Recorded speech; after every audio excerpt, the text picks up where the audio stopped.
when I was recovering from surgery and even in the weeks leading up to it, healing was my goal. Healing was like the act that I needed to do, the thing I needed to do to accomplish my goal of being healthy. Yeah. And what I was realizing in the process is that that's actually what resting and sleeping and all of these things that are taking care of us is doing. It is healing us. We're going through our days and we're exerting energy. And when we are resting, and specifically when we get to sleep, it's restoring our cells. It's restoring our body again. The act of healing is quite ambitious. So for those of us who are like frenzied because we have all these things we want to do and want to accomplish and feel like we can't rest, to rest is to be healing ourselves so that you can keep doing all these other things we need to be doing. It's really not a secondary thing to a good life. It is a super vital part of living a healthy life.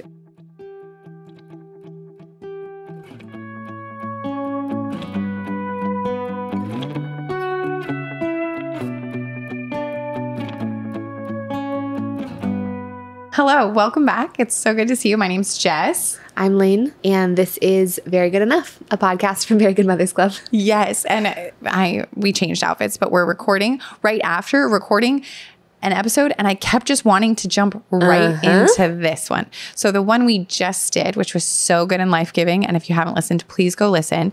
It's all about how everyone gets what they need. Yeah. And the natural thing I kept doing is I kept wanting to take care of you guys. Like I want to talk to you as the mother who spends so much of your life caring for other people in your home.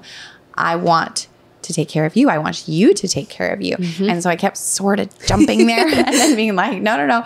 Lane told me we're going to do a whole episode devoted to the idea that we need to take care of ourselves and make sure that we get what we need, right? Yeah. It's kind of a, if I may, a post-cancer thought. It is. About resting before you're sick. Yeah. Yeah, it is. It happened because during my recovery from my surgery, which ended up being much more intense than I had anticipated, I spent a lot of time laying down, a lot of times reading, and I love to read. Like in life, I tend to read books that are like self-improvement, business, leadership, like learning books. And I tend to listen to them on audio at twice the speed. So it's like a chipmunk teaching me about business. Right. And it's because it comes from this place of like, learn as much as you can, as fast as you can, so you can apply it as fast as you can, so you can get better and get to the next thing. And when I was recovering, I didn't feel good. I didn't want to listen to anything. I wasn't on my phone because it made me feel more anxious. So I was reading books with my eyeballs at a normal pace. And I was reading stories. I was reading a lot of fun things that I have thought would be interesting, but didn't ever read. And friends had sent me books. And then Eloise has gotten into Harry Potter, which I had done when I was little. But then I was like, okay, cool. I'll read some of this with you now. And it just became very much like a pleasure-centered rest time. And my family jokes that I stand up a lot, that even when we're like watching things, I'm like standing over here, like half committed to watching and half doing something else. Yeah. And during this time, there was not much standing. I would stand and then immediately feel terrible. So it was a lot of laying down. And at some point while laying down, I was like, why the heck do I wait till I'm sick to lay down? This is such a good experience. And actually I thought of you because you guys do like lay down days. You and Connor sometimes will be like, we're having a lay down day. Well, we call it laying down because that's my name. So it's double entendre. It's like what I say I'm doing is laying down. And he's like, laying down.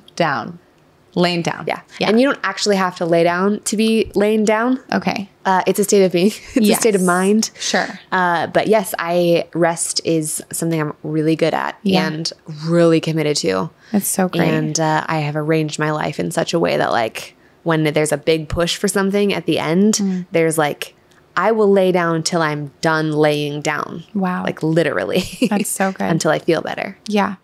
We need to learn, guys. Let's learn. We're going to learn to lay down from laying down. Lanes down. You could sell a course on laying down.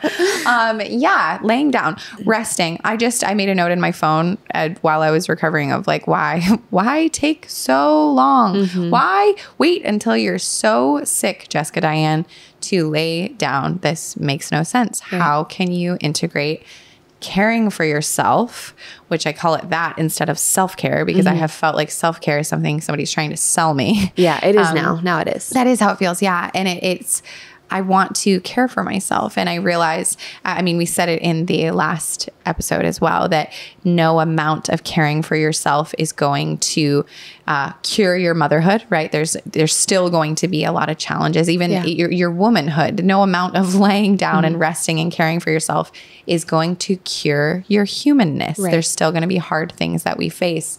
But if we aren't caring for ourselves in the process, we can guarantee that it's going to be a lot worse. We are not going to feel good. Things are not going to go well. Yeah. And so we want to just have a conversation around what it could look like for you and your loved ones to make sure your needs get met in the realm of self-care. Yeah. Do you know that it's very, very, very common for women and particularly mothers to have a fantasy of something really bad happening to them so that they have to go to the hospital? Yeah. Because only in the hospital can they imagine somebody else taking care of them, their meals getting handled, being allowed to lay down, not being allowed to take care of anyone else. Like there's an actual like intrusive thoughts level fantasy. No, I know that because I've had that and because I've lived it and because I loved being in the hospital. And I've had being in the hospital and they're like, okay, it's ready for you to go home. And I'm like, no. No. And I even like my home and I like the life that I have with my people.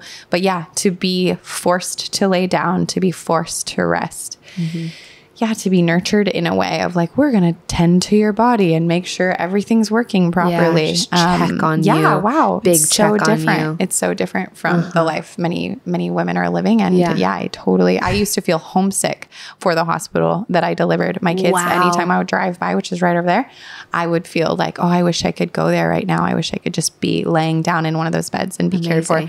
Yeah. It was so weird and so unexpected, but also makes a lot of sense. It was right after I had the babies that I would feel that homesickness. And it's because like, it's all so fragile and a little bit scary. Like you've got this new baby. Am I going to know how to do this? But when you're in there, if all is nice and you've got good doctors and good nurses, people are helping you and they're like right there alongside you, making sure everything's going good.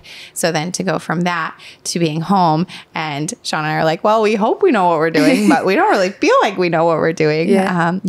You miss the forced lay down and even the heavy medication that makes you sleep, and nothing can wake you because something so weird happens when you have your baby and suddenly every little squeak wakes you up and you have no choice in the matter. It just, your body is so attuned to this little squeaker and it's a new experience. And medication makes you sleep. So self-care. What are your thoughts on self-care? I mean, as a person, I think you do a good job taking care of yourself. It sure seems like that. I really try. Partly only adults live here. So let's be like abundantly clear that I can say, on Saturday, I'm doing nothing but laying on the couch. I will watch movies back to back to back until I'm bored and ready to get up. Because the only other person here is grown. So and he can lay down with you. He can lay down with me. He could leave. He can entertain himself. He could feed himself. He stays alive without really any needs, anything needed from me outside of how he behaves. The facts are he does not need me to do anything.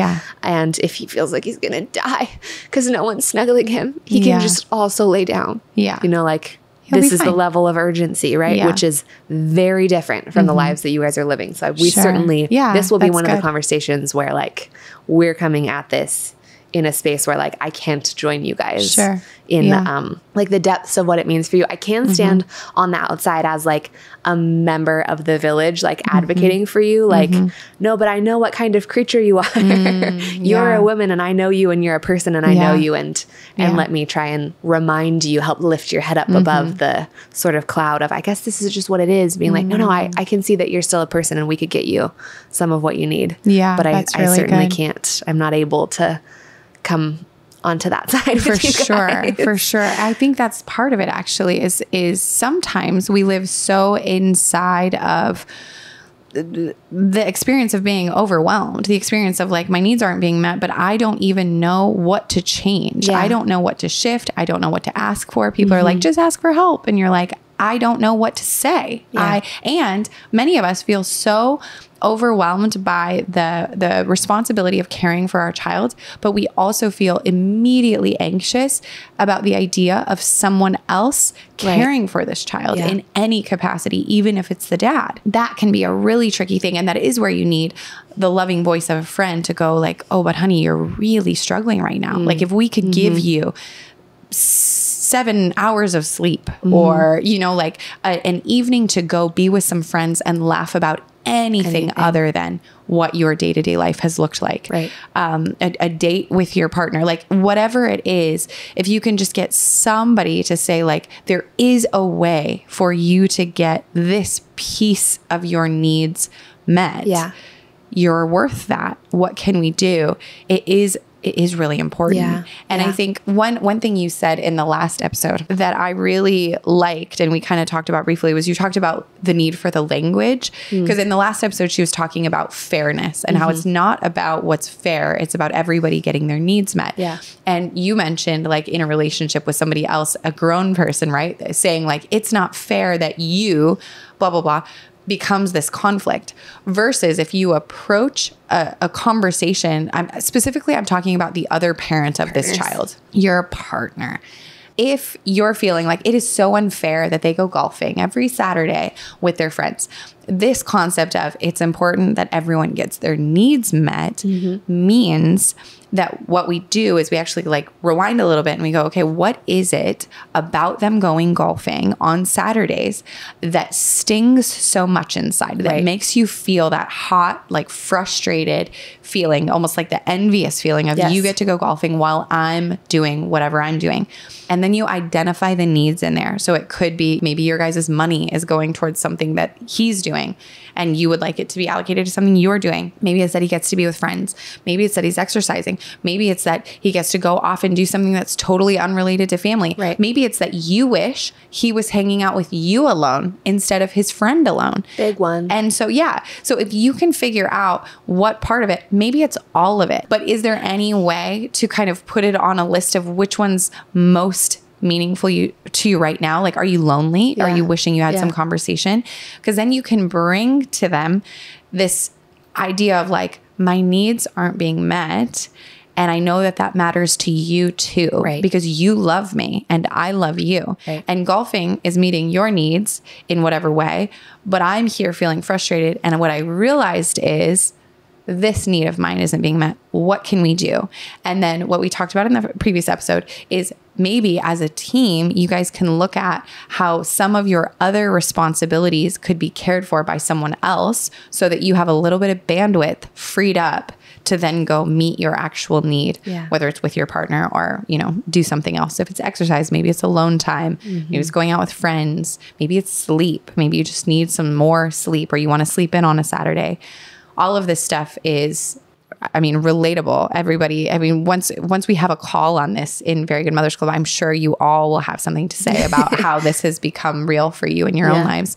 But I just love the language around my needs being met, and my needs need to be met in order for us to be well. And just like I'm looking out for your needs being met, I want to look out for my own needs being met too, because in this house, everyone gets what they need. There are a few steps in there. Like there are several layers to being a person who even like can care for oneself. We have to first just kind of like acknowledge the human needs that are around, you know, like even thinking about it in this paradigm of like, I don't know, there's a way to be like, what do you need? You're alive.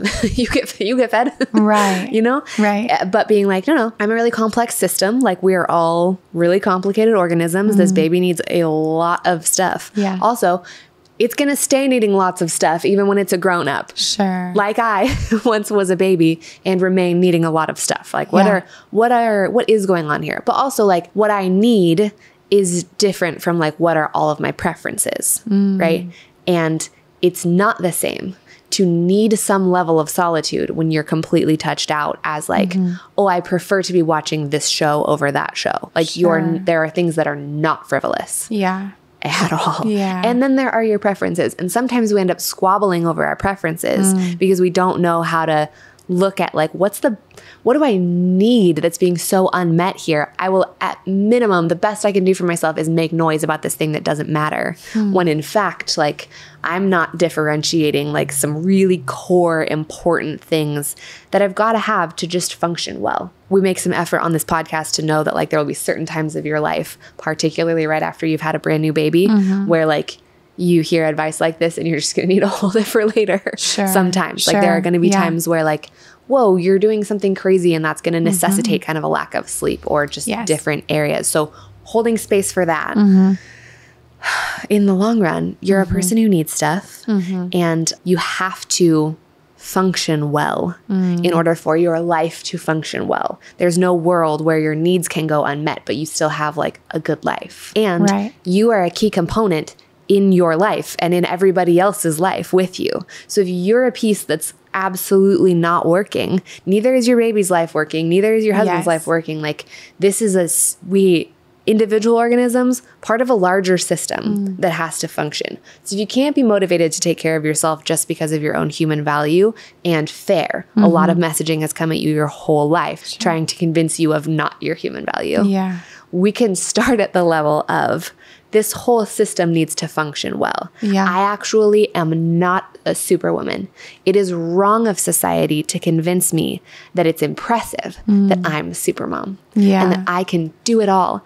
I don't even need help and my nails are done. Like that's a lie from outside that you should be able to do that. That's a false kind of praise. It will not sustain you. It's like cotton candy. Like sure, you'll get some energy. You'll have like a little buzz off of consuming this thing of like, I went out and I looked good and everyone was like, oh my God, I can't believe your baby's that young when you're already this thin. You did great. Look at when I had a baby that little, I was a mess. Look at you out here doing it all, getting the car washed even. Like not only did you blah, blah, blah, but you also blah, blah, blah. Like that will feel really good for a sec. And if that's feeling good, cool. But we can know that like, this is not the stuff that nourishes. No, this is not wellness. So good. And you will not do that for very long. There will come a moment of collapse that if you're not ready to say like, I'm the precious thing that's worth protecting, at minimum, we can say your larger system will not remain functioning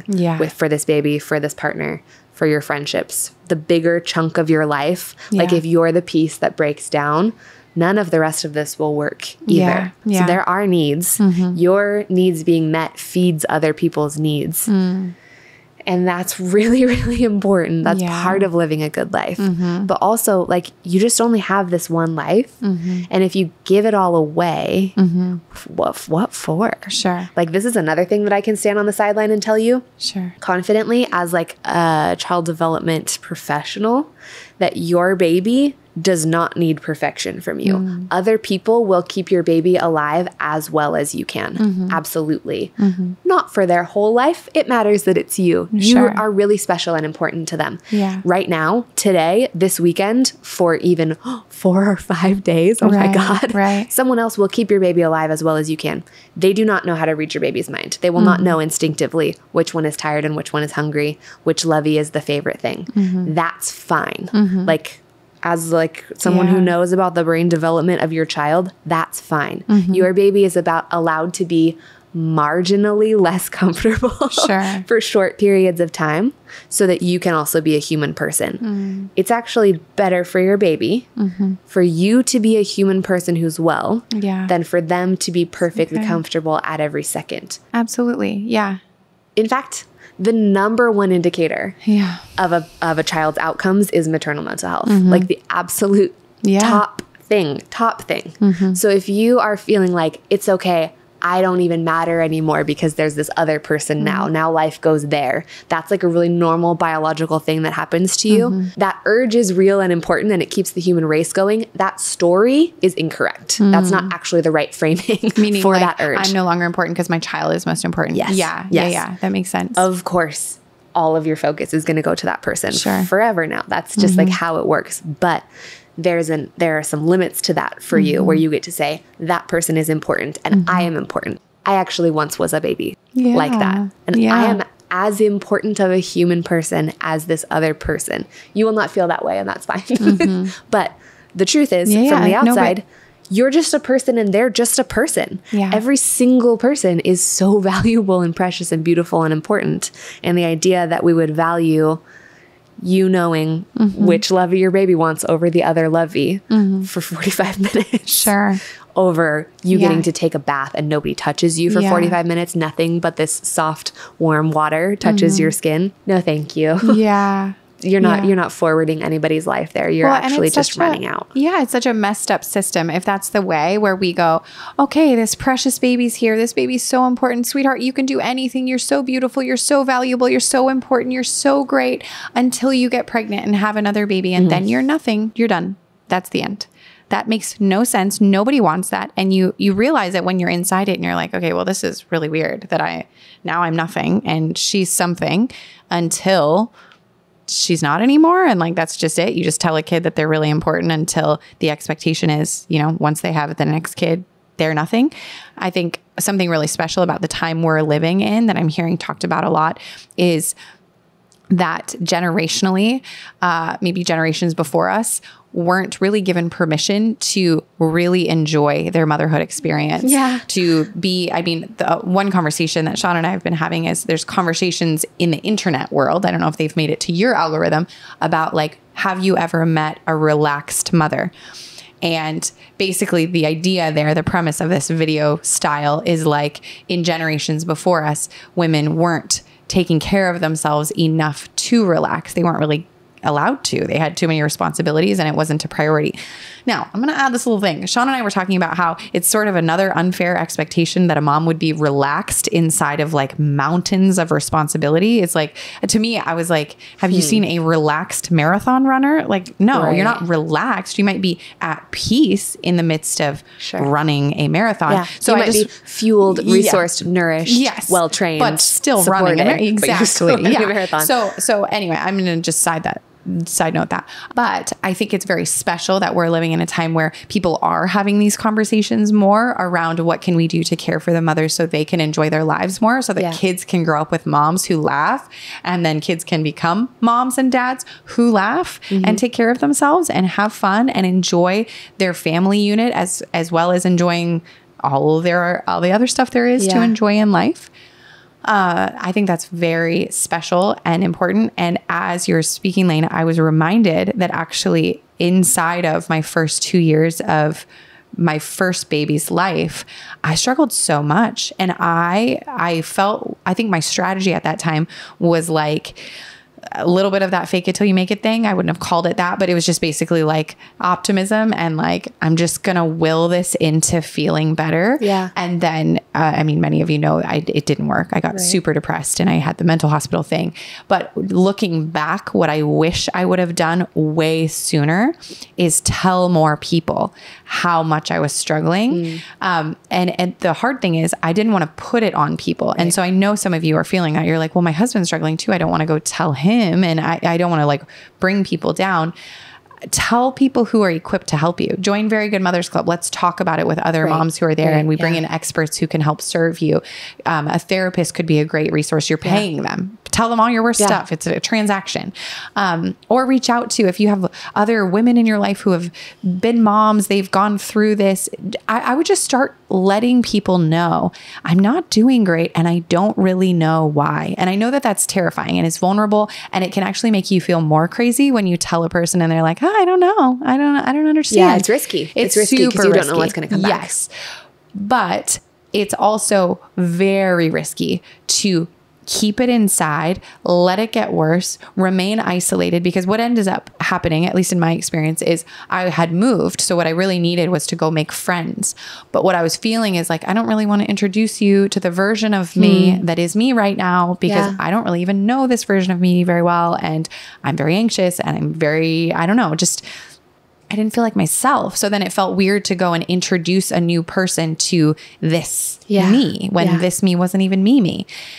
But I needed people. And so ultimately what the mental hospital thing did was put me in a group therapy setting, which is so ironic because I feel like that's all we do now is like this sort of kind of group therapy style conversation where you just get a bunch of people together and you invite vulnerability and you invite honesty and you create a safe environment where people will be encouraged. They will be allowed to say the scary stuff and they will be given permission to like be fully themselves. And then we all just kind of lift each other. And it's so important. And I didn't have it. And yeah. So I don't know. I think if you're listening to this and you're like, oh, I'm really not doing good and I don't even know what I need. And I could try telling my partner, but there's also this thing that happens, which is so sucky, but Sean and I lived it so many times, where you basically start telling them your need and it turns into this like thing where they think you're mad at them for something, but then they're feeling like they're not really getting much from you either. And so it's just these like cycles of, I don't know, it's not even necessarily fighting, but just like, wow, that didn't get us anywhere. And now we used this very brief window of time that we had together without the baby to have a negative conversation. And now I'm crying and I don't know why. You know, it's like that becomes really sucky too. And so if you can't find what you need within your relationship, which is really common when you're in this new experience and you're both trying to find your ground, go to the resources that are available to you, because there are many now actually, and lots more moms talking honestly about how they're feeling. And then maybe outside help can identify some things that could make your life a little easier, or even give you some tools for having productive conversation with the people in your life who can help you. They just maybe don't know how to help you. Yeah, that's great. To pull us back toward rest specifically, like let me say a few things that I know to be just like categorically true about rest. Cool. You have to have it. We're just going to start right there. You are not a person who can go forever. It's a lie that you're someone who doesn't need sleep and that, oh gosh, I don't even really eat very much. And I like, this is a story that is being told to you about a false version of value. And there is coming a crash. Like everyone must have some rest. Rest needs to be regularly scheduled. It is not a thing that you get to do once. A lot of us do this thing where we think that we can go. And then we plan quarterly. I'm going to take a weekend and I'm going to go visit my friend, or I'm going to get a hotel or whatever. And that's going to, I'm all set for the quarter. Like, nope. Just not how it functions. It's not how the physicality functions. It's not how a connected person inside functions. You will certainly feel yourself start to separate from yourself, where like your mind doesn't really know how to think about your body, and like your inside heart space is like starting to get really separate from these like racing thoughts, and you're losing track of like your long-term goal or your bigger vision. Like all of these, you get further separate from yourself the more tired you get, because you're starting to run on emergency systems. And you have good emergency systems that keep you alive in emergencies. They really keep you going. But you can't live a life on those. That will show up somewhere. You're going to find your own system wherever it puts that, whether it becomes physically ill somewhere, or you get really like a hard crash, or you get like a mental illness struggle. This is somewhere in here you will start to feel this fracture. You must have it. And it must come at very regular intervals. So we as a society generally set up weeks and weekends. And I know you guys don't get to experience those in a school sense, you know, like your responsibilities are present on a weekend. I know. Like early motherhood, you're like, is it Wednesday? Is it Saturday? It's all the same. Yes. But so sure, you can't lay down for all of a Saturday and maybe a Sunday if you want, frankly. But we need to know that like we understand the patterns of nature and society include these little breaks in there, really frequently. And then also a few bigger breaks throughout a year. Like we put these chunks in knowing that this is how like things function, that actually rest is vital for productivity, vital. You might be getting a lot of stuff done, but the more tired you get, the more mistakes you make, the less creative you can be. Again, the less your tasks become like stay a connected part of your larger vision. They just become like, I'm just going to keep doing, spiraling. In fact, that forced stop of like, I will halt my momentum. Even if it's for 45 minutes in a day, even though there's clothes on the floor, even though you could be prepping for dinner, there's always something you could be doing. But being like, whether it's I rest at nap time when they rest, or in the evening, there's 1 hour that belongs to me on this day and this day and this day. Whatever like the little piece is, these little breaks that force that momentum to stop I don't know what it feels like in your guys' body, but when I'm going too much, I get hot between the shoulder blades in a way that I can't cool down. And I'm like, oh no, there's that feeling. Because I do have some workaholic tendencies. Yeah, sure. You know, but like keeping that that wheel just turning all the time. Really, that's where your adrenal glands are. It's adrenal fatigue. Okay. Yeah. But that physiological thing that tells me like, somehow this has to be like stopped. And on the topic of adrenal fatigue and very tiny breaks, really forced intervals, you could go back to season 2 and listen to Danny Roy talk about nutrition for us. Sure. She also taught me that at some point during your day, between the hours of 1 and 5 o'clock, you should be laying on the floor, like on a harder surface, like not so much the sofa or the bed, but like on a relatively hard surface all the way on your back for between 10 and 30 minutes in order to rest your adrenal glands, which are back there like producing cortisol and adrenaline and like stress hormones. I've done this now since that episode. I think about that. And also in what I've read about cancer since being diagnosed, there's such a link between cortisol, which is your stress hormone and everything that goes on when you feel stressed, and how that can really botch up your cells and create a place where cancer can be and grow and thrive. And so, everything you're saying about rest, it's like so crucial. And I guess what it makes me think is that we live, many of us, I know I do it, we live kind of boundaryless, like as if there's, you can just go. You can just go and go and go. You can work and work and work. You can say yes to everything. You can have a baby, but also expect that you keep your house clean and you hang out with your friends and you get your body to a place of being fit and you return to work really soon. And you do everything because you're limitless. But what you're describing is like, no, actually there are limitations built into the way we care for a body. And what's funny is we know that with our children. Many of us, we're very organized around sleep for our kids. It'll be like, well, sorry, I can't go out because so-and-so needs to nap between this time and this time. I know not everyone's like that, but the reason why people end up like that is not because they're type A. It's because they know what it's like to try and bring a tired baby or toddler anywhere. Right. It's a lot.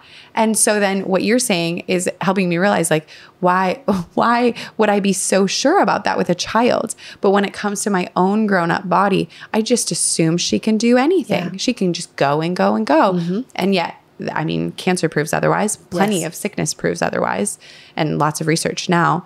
But that's so good to realize like there's actually order to this. So if we're going to be in this early motherhood stage, the real challenge we're going to face is that we probably need to say no to more stuff. No to the expectations we have on ourselves to be everything for everyone. Yeah. And just really do the stuff you have to do, which involves caring for your little ones, probably, and then care for yourself so that you can stay alive for that. Yeah. It does get easier.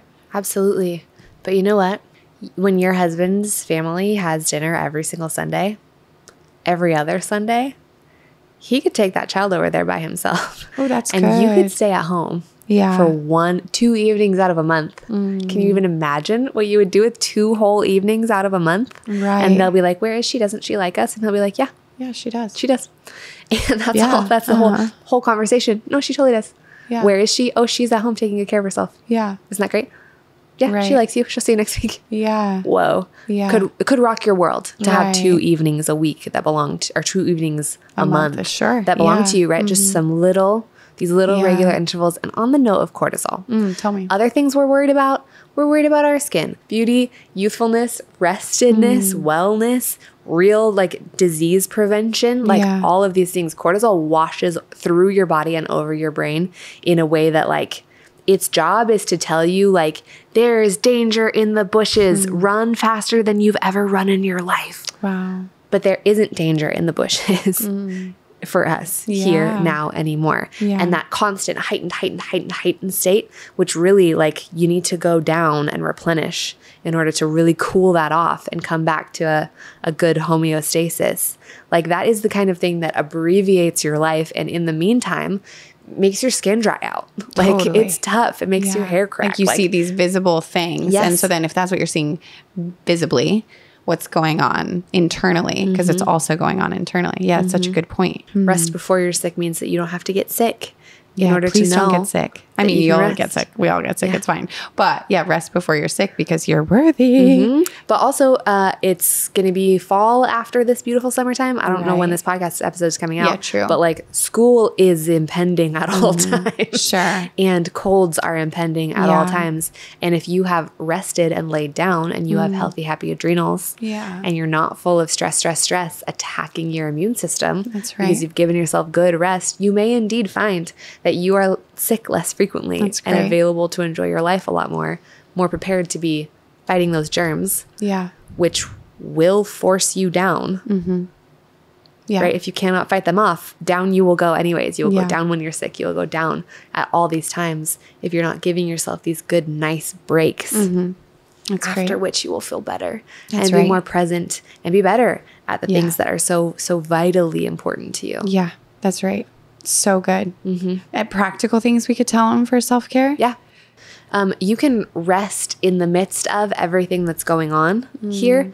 Jess is talking about standing during television shows that her whole family is sitting down watching. They've all already had dinner. I'm like going from one room to the next. 2 adults there. No one needs anything from her. Right. And she's puttering about because something in the back is like, stay The valuable, nervous stay on energy. it. Maybe there's danger. Maybe there's opportunity. Maybe it's that list. It's actually, the list is so long in a day. So it's like, okay, well, I could sit and rest, but also there's laundry. It's making sure the kids' stuff is ready. It's that the list is forever. And this was true pre-kids, and this will be true long into my grandmothering years. The list is longer than my day. And so it's making a decision at the end of my day that I've done enough and that it's okay if a lot of this list needs to move to tomorrow. And it's something that is a conscious decision I need to make. And it usually gets made by Shawnee being like, this is so funny, sit down. And I'm like, thank you. And I sit down and I have dark chocolate. And I have gotten a lot better at it actually in the last month because my body doesn't last as long as it has because of post-surgery, which I think is a gift. I have felt like, wow, I'm learning something new. And as I get back to full health, I just want to keep some of these rhythms of sitting in dark chocolate while watching funny shows. Forced you to be so aware. Your body was like, you have to pay attention to us. And now you're actually noticing like, no, I'm tired. Yes, I'm used to noticing how I feel now. Yeah. A big component of laying down is deciding now's the time. That's good. Now's the time. So I will not do work. I will not do it. I'm not doing other things. Text messages will come in and I will be like, and then I'll go, no. That's great. This is what we're not doing now. And it does not need to be all day long. But if I haven't decided that that's what I'm doing, it's a mode. Rest is a mode to switch into. It's like a frame of mind. Even when nothing's been going on and I kind of have been watching a show, but in the back of my mind, I haven't decided that I'm here resting. I'm actually like, maybe I'll only watch for a few more minutes and then I'll do the thing and then I'll do the thing and then I'll do the thing. I'm still in the like up and tasking and agitated energy. So even though I sat and watched the whole show, I didn't get any rest. Right. And on the other side, there's a version of playing with kids where they're playing and you're playing and everything they want you to do, you're doing. And it's their music playing and they get to tell you how the game goes and it's their snacks and you haven't thought about getting yourself a cold beverage at the same time as you're filling their water bottles and all those things, right? Where you're just like, all the vectors point out. Every arrow is out. Everything they want this whole time. Or there's a version of playing with kids where I'm like, what a hot day we had out on the playground today. I'm very tired. Do you know where I'll be if you need me? I will be in the library reading the books that are my favorite to whichever children would like to come. This isn't the book you want to read? Cool. What would you like to go do instead? What are you going to do? This is what we're doing. I have filled up my beverage.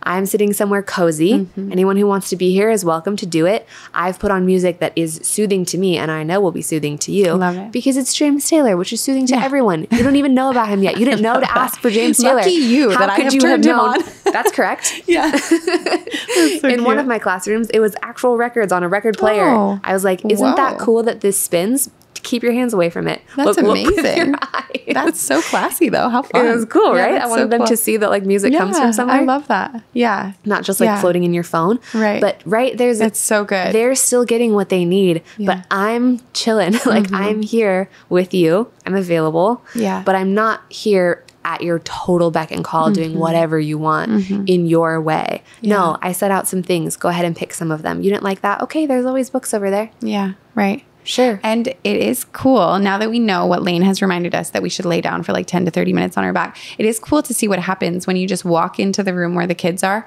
and you just lay on the floor. You just lay there. They're going to think you are so fun. You are a mountain. They're going to climb on you. They're going to ride you. And you just lay there. Obviously, don't get hurt. Yeah. Protect yourself. But that has worked for me time and time again. And I recommend it. It's a good hack. But yeah, that's so good. I like it because it's both. Everybody gets what they need and do something weird. It's there you go. Exactly. Of my pieces of advice at a time. And I think it was Danny or it was you that said basically by resting your adrenals like that, you will find like a bit more energy after. Oh yeah. You come back refreshed. So some of us have a hard time laying down in the afternoon. I've heard this said before. I actually don't have a hard time with this. I love an afternoon nap, but you feel like if you lay down, you will not want to get back up. Sure. And obviously you can't nap while your kids are climbing on top of you. But I found that when I do that thing, just the lay down mode for 10, 20 minutes, I do feel more energized after. I'm like ready for the day. That's the whole entire point is that it's actually like an immediate recovery. Ideally, you lay down until you feel a feeling of, oh, I could get up now. Oh, really? And there is a moment that comes where like I ask myself like, okay, are you done? And the whole body is still like, no, please don't get up. Okay. And then there's a moment of being like, ding. Okay. Well, I fear for you, very underslept darlings. That moment may never come. But you feel a feeling in the body. Better. Yeah. There's a change that comes in your back. Like, so your adrenals are like the middle of your back, basically, at the very center. They're kind of like up and around where your kidneys are, sort of. I didn't know that. But there's like a way throughout the course of a day that you start to feel, to me, I keep calling it hot, but that's not actually what it feels like. But it's like stress? Yeah, it's like tight or tingly or whatever. You can feel that there's something going on the back side of your body. Okay. And you just lay down until it feels different, till something changes. So cool. Yeah. I'm going to do it today when I leave 10 to 30 minutes. Okay. Yeah. I do it often after stuff like this where we've done like we've been recording podcasts for like 4.5 hours today. Yeah. And that will be the first thing. Yeah. Is like, even if you're looking at your phone, like even if it's screen time. Just the physical resting of your the position of your body on the hard ground for a while will like restore those. Yeah. Also, moms of little ones, if there's a gym near you, that can be a really great resource where you need a little break because often they'll have now post-COVID several years because a lot of times, or at least the gyms around here, they extended their childcare closures after COVID. But now everyone should be open and they should be offering nice childcare. You can go hand off little baby or toddlers. I know that the transition of the handoff is really rough in the beginning, but actually they'll get used to it and it becomes really special. But then you could go work out, or you could just go take a hot shower, sit and read, knowing that part of your gym membership includes childcare. The YMCA has it, but there's other like great gyms around that will do it. Some gyms have hot tubs or like saunas. And they're not the nicest ones you've ever seen in your life, but they're some have red light therapy. Beautiful.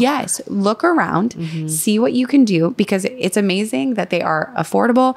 They're loving people. I'm still friends with a woman who did the childcare here at the YMCA when Eloise was little. Yeah, and Wilson was a baby. So I just think looking for ways that you can squeeze some care into your life. I'm so hesitant to say self-care, but self-care into your life that offers you, I mean, movement would really help your body, but I'm thinking if you're like super exhausted, going for a walk might not help. But if you feel like moving, hand the babies off at the gym and go and walk and shower and do all that. I know going for a walk with your stroller is also nice, but if that is still too stimulating because baby's crying or you're doing snacks for toddlers or something, I don't know, you're looking for other ways to get some time alone. Or you could have a friend meet you there and you guys don't even have to work out. Just go sit and eat snacks. Yes. Yeah, just use the childcare. Yeah, enjoy it. You don't even have to. I have a friend who uses church childcare. She doesn't go into the service. I think I've said this on the podcast before. She calls it bagel church because they serve really good bagels. So she drops her kid in the childcare, and she sits in the lobby for the whole time by herself eating a bagel. Wow. And sometimes she invites me, do you want to go to bagel church? And I think that that is such a cute thing. And to be honest, I feel like if the church knew, they'd be really happy about it. I don't think they know, but I think they would be really happy about it. I hope so, because that's a service. Really, really nourishing. Yeah. I don't ever say self-care. I'm not interested in that word. I think that's weird.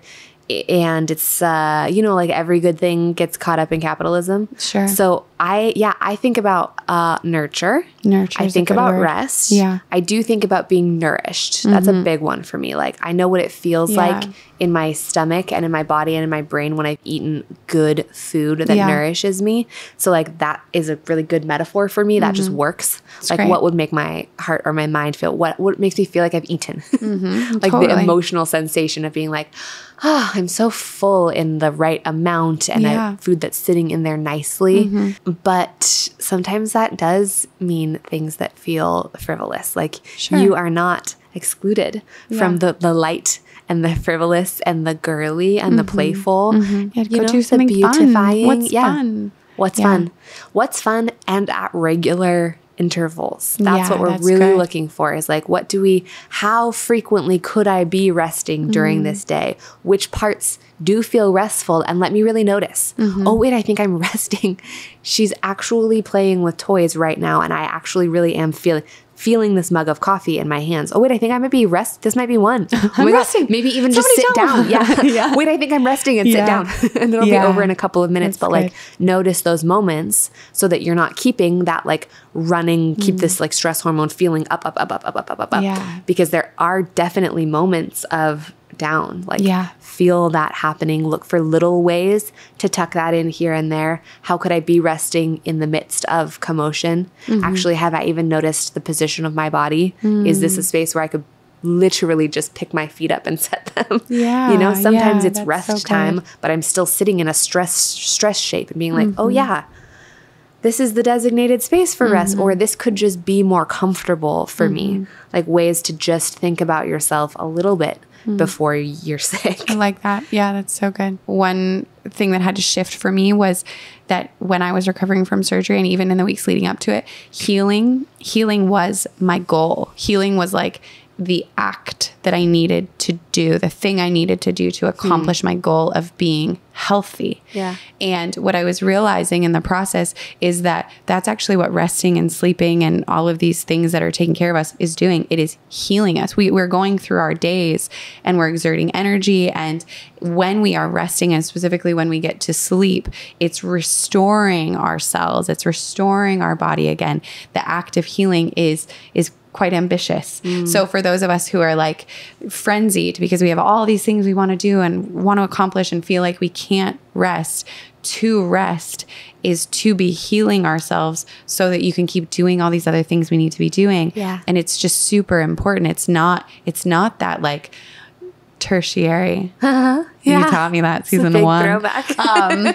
It's really not a secondary thing to a good life. It is a super vital part of living a healthy life, is to have these moments where our body is getting to heal from everything it's been doing in the day. Absolutely. And it's really important. Absolutely. Yeah. And it fuels you back up just the same as food. We all know that once we've cleaned, like we know about attrition in other parts of our life. Like I've cleaned this thing. It will again be dirty very soon and will need to be cleaned again. I've eaten, but my body's going to use this fuel and I'm going to go ahead and have to eat again. Eat once again. That's so true. And rest is exactly like that, right? Like I allow this whole system the opportunity to just soothe itself, to stop exerting energy, to build a little bit of energy back up. And now I will go spend that energy. Yeah. And we'll once again need some time, even outside of the full shutdown of nighttime. Yeah.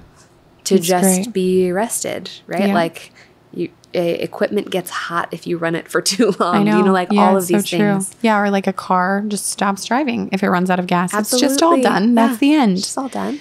You got to refill it. Yeah, it sucks to run out of gas. I know. It's not necessary. Bother. Yeah, it's really not. At regular intervals, fill up your gas tank before you run out. Yeah. Wow. Profound. Yeah. Okay. Would love to hear your thoughts.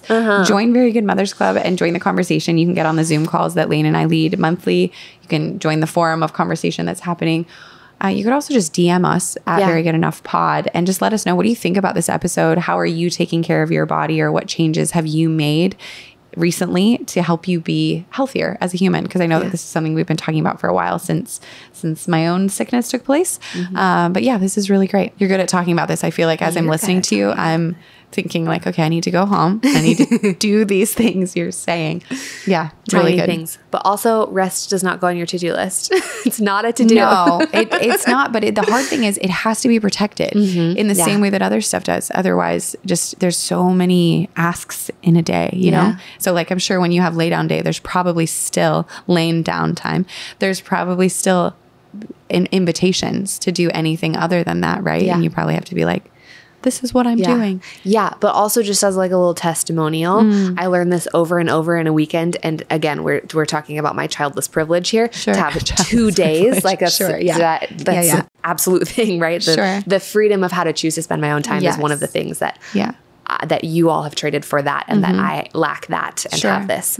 I, on a weekend, if I have 2 days in a row, if I am like, I'm going to get a bunch of shit done on Saturday so that I can rest on Sunday. Saturday is a huge bummer and I don't get a bunch of stuff done. And a lot of stuff gets left over then for the Sunday and it encroaches. If I start that weekend out with like, I'm going to lay down until I feel better, even if my system is telling me like, you're going to be here forever. You're going to lay down until it's nighttime and then you're going to sleep and then we're never going to get our stuff done because you're not trustworthy. Whatever the deal is. Really, I'm bored by sometimes it's 2 o'clock. I'll be honest. But you know, like you're ready. You lay down and then you feel better. Like you actually, this is an actually like accomplishable experience of like, I'm going to lay down and then I'm going to feel better. And then I'm going to have what I need to water the plants and go get groceries and go to 2 different grocery stores, maybe even a Costco, you know, and try to see a friend and clean these floors and make sure that I connect with Connor. Like all the things that I would want to get done on a weekend. You have bandwidth for it. I absolutely can do because I took the time ahead of time to rest rather than pushing the rest until like, oh, I'm going to squeeze in a little bit and getting the Sunday scaries because now I only have this countdown amount of time to rest before it's Monday again. And I have to do work. Like when you put it at the front, you actually will feel better and you will actually have more for the other things. Yeah, it's so good. Yeah, the countdown thing you just said, guys, sometimes I know when you put your babies down or your toddlers down, you feel like, oh my gosh, I only have 1 hour, maybe 2 or hopefully 30 minutes, you know, depending on how your kid naps. And it feels like, how the heck do I squeeze things into this time? But maybe you could commit to yourself in a morning like, hey, today I'm just gonna lay down when this little one lays down for however much time it is. So I don't have to make the decision in the moment because a lot of times that's the part that's stressful. But just like at least today, today on nap time, I'm going to lay down. And if once I've laid down, I feel like, okay, baby's still sleeping, I can now get up and do something, great. But if you lay down that whole time and baby wakes up and then you didn't do any of the other stuff, that's totally fine because it's that timer thing that makes you feel frantic. And it's like, you're not actually going to be able to soak up the rest that you do get. So I think that is like, that's it. Even to start just at just like 20 minutes and be like, I'm going to put a timer on my phone for 20 minutes. So I will know when 20 minutes is up and I don't need to wonder if I still have more time. Like you actually just put it out of your mind until the timer goes off, right? Like that's you great. Almost definitely have 20 minutes. It might be a weird nap day, but almost definitely you have that. When the timer goes off, I'll make a choice. Do I feel a little better? Maybe I'll get a thing done. Oh, that was actually amazing. I'm not getting up until the last second, right? But like setting a little bit that's promised to you so that you can really feel it, even just in little tiny chunks. That's great. You can do it. Okay. That was really good. Okay. You guys are great. We love you so much. You're doing awesome. And we'll see you next week. Very Good Enough is a production of Very Good Mothers Club. If you enjoyed today's episode, please take a second to rate and review the podcast wherever you're listening. If you're watching on YouTube, hit subscribe and leave a little comment. And above all, text it to a friend.